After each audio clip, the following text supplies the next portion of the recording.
अगर आपसे बोला जाए आज 15 अगस्त 1995 है और पूछा जाए कि 15 अगस्त 2001 को कौन सा दिन होगा, या फिर ये पूछा जाए कि 26 जनवरी 1950 को कौन सा दिन था, तो इस तरह के क्वेश्चन को सॉल्व करने से पहले आपको कॉन्सेप्ट जानना ज़रूरी है। यही आज इस वीडियो में डिस्कस करेंगे। तो हम ज़्यादा डीप में नहीं जाएंगे, बस जितना क्वेश्चन सॉल्व करने में ज़रूरी है उतना जानेंगे।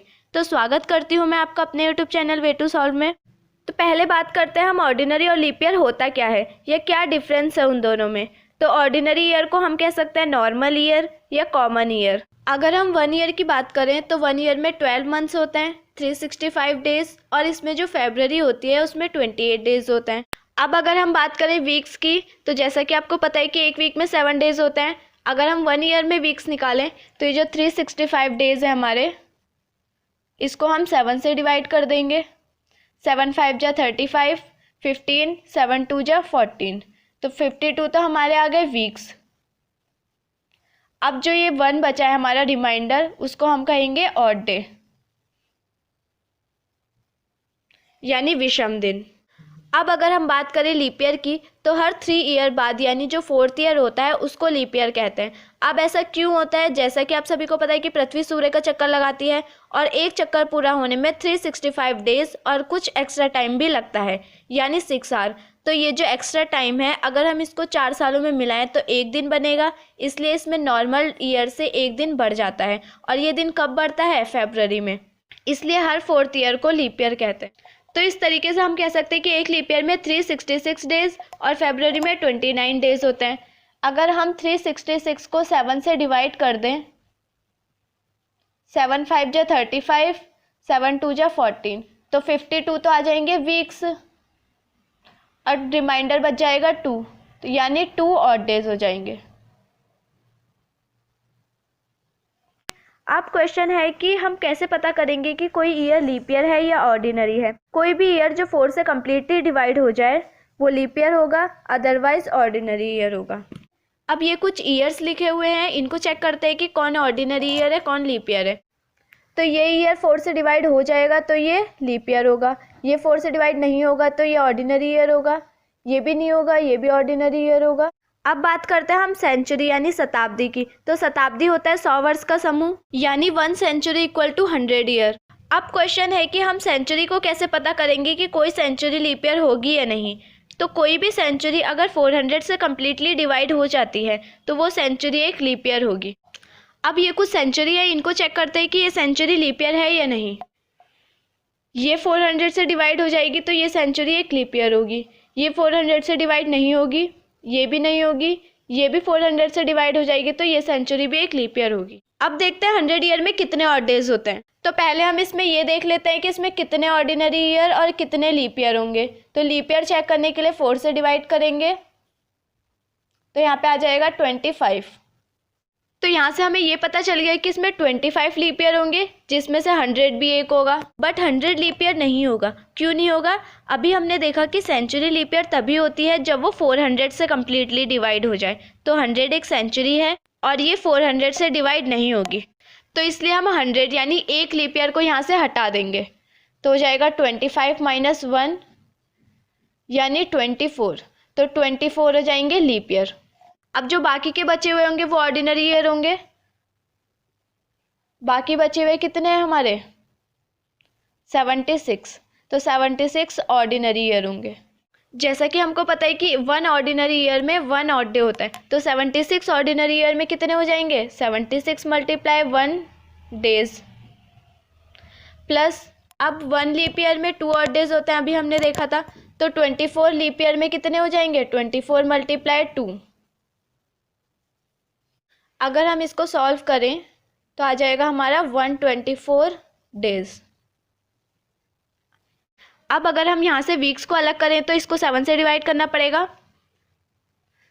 तो 7 1 जा 7, 7 7 जा 49, तो इतने तो वीक्स हो जाएंगे हमारे 17, प्लस रिमाइंडर कितना बचेगा? 5, तो 5 को कह देंगे हम ऑड डे। तो फ्रेंड्स, हम ऑड डेज पर ही फोकस क्यों कर रहे हैं? क्योंकि हम सारे क्वेश्चन ऑड डेज के कॉन्सेप्ट पर ही सॉल्व करेंगे। तो यहाँ से हम कह सकते हैं कि 100 ईयर में 5 ऑड डेज होंगे। अब अगर हम 200 ईयर में ऑड डे निकालें तो 100 ईयर में 5 ऑड डे, 200 में 5 2 जा 10, 7 से डिवाइड करें इसको, 7 1 जा 7, रिमाइंडर कितना बच जाएगा 3, तो यानी 3 हो जाएंगे हमारे ऑड डे। तो इसी तरीके से 300 ईयर में कितने होंगे, 100 में 5, 300 में 5 3 जा 15,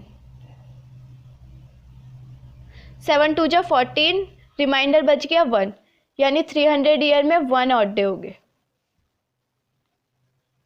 तो इसी तरीके से आगे 400 में देखें, 100 ईयर में 5 ऑड डे, 400 में 5 4 जा 20। अब हमें यहाँ पर ये दिख रहा है कि ये सेंचुरी एक लीप ईयर है, क्यों, क्योंकि ये 400 से डिवाइड हो जा रही है, तो इसलिए यहाँ पर एक दिन बढ़ जाएगा, अब हो जाएगा 21। अब अगर हम 21 को 7 से डिवाइड करें तो ये पूरा 7 से डिवाइड हो जाएगा, कितना बच जाएगा 0। तो यानी हम कह सकते हैं कि 400 ईयर में कोई भी ऑड डे नहीं होगा। तो अब इस तरह से 400 के जो मल्टीपल होंगे, यानी 400, 800, 1200, 1600, उन सब में कोई भी ऑड डे नहीं होगा। तो फ्रेंड्स, अब तक हमने इस वीडियो में ऑर्डिनरी ईयर में ऑड डेज और लीप ईयर में ऑड डेज, लीप ईयर को कैसे चेक करें, कोई सेंचुरी लीप ईयर है या नहीं उसको चेक करने का तरीका, सेंचुरी में कितने ऑड डेज होते हैं, ये सब हम देख चुके हैं। तो अब हम ऐसे ही कुछ और फैक्ट्स देखेंगे जो क्वेश्चन में काम आएंगे। पहला ये है कि जो डेज होंगे वो हमेशा मंडे से काउंट करेंगे, यानी इनको इस तरीके से नंबरिंग करके भी लर्न कर सकते हो। सपोज हमारे क्वेश्चन को सॉल्व करके लास्ट में ऑड डेज आया हमारा 4, तो 4 का क्या मतलब होगा, यानी थर्सडे। दूसरा ये है कि जो ये मंथ्स हैं उसमें इतने इतने डेज होते हैं, आप सभी को पता है। ऐसे में अगर आप क्वेश्चन में इन डेज को पहले ऐड करोगे, फिर 7 से डिवाइड करके ऑड डेज निकालोगे, तो इससे अच्छा तो आप क्वेश्चन में डायरेक्ट इनके ऑड डेज ही यूज़ करें। तो जनवरी का ऑड डेज क्या होगा, 31 को 7 से डिवाइड करेंगे, 7 4 जा 28, बच गया 3। इसी तरीके से अगर नॉर्मल ईयर है तो इसमें ऑड डे होगा 0, अगर लीप ईयर है तो ऑड डे होगा 1। तो इसी तरीके से आप आगे भी ऑड डेज निकाल सकते हो। अब नेक्स्ट है, कोई भी नॉर्मल ईयर जिस दिन से स्टार्ट होता है उसी दिन पर एंड होता है। तो चलिए अब इसको एग्जांपल से समझते हैं। सपोज 1 जनवरी 2022 को मंडे, तो 31 दिसंबर 2022 को भी मंडे ही होगा। इसी तरीके से कोई भी लीप ईयर जिस दिन से स्टार्ट होगा उससे नेक्स्ट डे पर एंड होगा। सपोज 1 जनवरी 2020 को ट्यूसडे है, तो 31 दिसंबर 2020 को वेडनेसडे होगा। अब नेक्स्ट है, किसी भी सेंचुरी यानी शताब्दी का first day Monday, Tuesday, Thursday, Saturday और last day Monday, Wednesday, Friday, Saturday ही हो सकता है। किसी भी ऑर्डिनरी ईयर में जनवरी, अक्टूबर, फरवरी, मार्च, फरवरी, नवंबर, मार्च, नवंबर, अप्रैल, जुलाई, सितंबर, दिसंबर, ये मंथ्स सेम होते हैं। सपोज 1 जनवरी को ट्यूसडे है तो 1 अक्टूबर को भी ट्यूसडे ही होगा। इसी तरीके से 1 अप्रैल को अगर वेडनेसडे है तो 1 जुलाई को भी वेडनेसडे ही होगा। तो इसी तरीके से कोई भी लीप ईयर में ये मंथ्स सेम होते हैं।